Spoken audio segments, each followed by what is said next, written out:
پاکستان کے ایک دور دراز گاؤں میں ایک کسان اپنی بیوی اور 4 بیٹیوں کے ساتھ زندگی گزار رہا تھا۔ اس کا ایک بڑا فارم تھا۔ گائیں، بھینسیں، بھیڑ، بکریاں اور دیگر مویشی تھے۔ یہی ان کا ذریعہ معاش تھا اور اس کا کاروبار کی مدد سے اس نے کچھ زمینیں اور جائیدادیں بھی بنا لی تھی۔ کسان محنتی انسان تھا اور اس نے اپنی زندگی اپنے بیٹوں کو ایک بہتر مستقبل فراہم کرنے کے لیے وقف کر دی تھی۔ وقت گزرتا گیا اور کسان بوڑھا ہوتا گیا۔ اس کی صحت بگڑتی چلی گئی، مگر اس کے بیٹے کسان کا ہاتھ بٹاتے اور کاروبار کو مزید آگے بڑھانے میں مدد کرتے تھے۔ کسان کو اپنے بیٹوں پر بڑا فخر تھا کہ وہ اس کے سکھائے ہوئے اصولوں پر چلتے ہیں اور آپس میں محبت اور اتحاد سے کام کرتے ہیں۔ کسان کو محسوس ہوا کہ اس کی زندگی کا وقت کم ہے، لہذا اس نے سوچا کہ اب وقت آ گیا ہے کہ وہ اپنی جائیداد اور کاروبار کا بٹوارا کرے تاکہ اس کے بعد بیٹوں کے درمیان کوئی اختلاف نہ ہو۔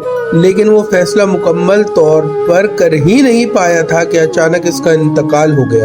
کسان کے انتقال کے بعد بیٹوں میں پہلے تو صدمہ تھا، مگر آہستہ آہستہ جائیداد کی لالچ اور دلوں میں دوریاں پیدا ہوتی چلی گئی۔ چاروں بیٹے اس سوچ میں پڑ گئے کہ کسے جائیداد میں زیادہ حصہ لیا جائے، اور ایک کو لگنے لگا کہ اس نے دوسرے کے مقابلے میں زیادہ محنت کی ہے اور اسے زیادہ ملنا چاہیے۔ وقت کے ساتھ بیٹوں کے درمیان لڑائیاں بڑھ گئیں اور یہ نوبت آ گئی کہ وہ ایک دوسرے کے دشمن بن گئے۔ ان کے جھگڑے عدالت تک جا پہنچے اور وہ ایک دوسرے کو نیچا دکھانے کے لیے اپنی تمام جمع پونجی عدالتوں میں خرچ کرنے لگے۔ ان کا آپس کا پیار محبت ختم ہو چکا تھا۔ گاؤں کے ایک بزرگ اور کسان کے دوستوں کو بہت افسوس ہوا کہ کسان کے محنت سے کمائے گئے مال اور کاروبار کو اس کے بیٹے تباہ کر رہے ہیں۔ ایک دن ایک بزرگ نے چاروں بیٹوں کو اکٹھا کیا اور انہیں یاد دلایا کہ ان کا باپ کس محنت اور محبت سے یہ سب کچھ جوڑ کر گیا تھا۔ انہوں نے انہیں سمجھایا کہ اگر وہ متحد رہیں تو ان کا کاروبار بھلے بھولے گا، مگر لڑائیاں انہیں برباد کر دیں گی۔ بزرگ کی باتوں کا اثر ہوا اور بیٹوں نے اپنی غلطیاں تسلیم کی۔ انہوں نے آپس میں معافی مانگی اور مل کر کاروبار کو سنبھالنے کا عزم کیا۔ وہ دوبارہ متحد ہو گئے اور مل کر اپنے والد کے خواب کو حقیقت میں بدلنے لگے۔ وقت کے ساتھ ان کے کاروبار نے دوبارہ ترقی کی اور ان میں بھائی چارہ، محبت اور اعتماد بڑھ گیا۔ انہوں نے یہ سبق سیکھا کہ اتحاد میں ہی برکت ہے اور لالچ انسان کو برباد کر دیتی ہے۔ کہانی اس سبق پر ختم ہوتی ہے کہ مال و دولت سے زیادہ اہمیت محبت، اتحاد اور بھائی چارے کی ہے۔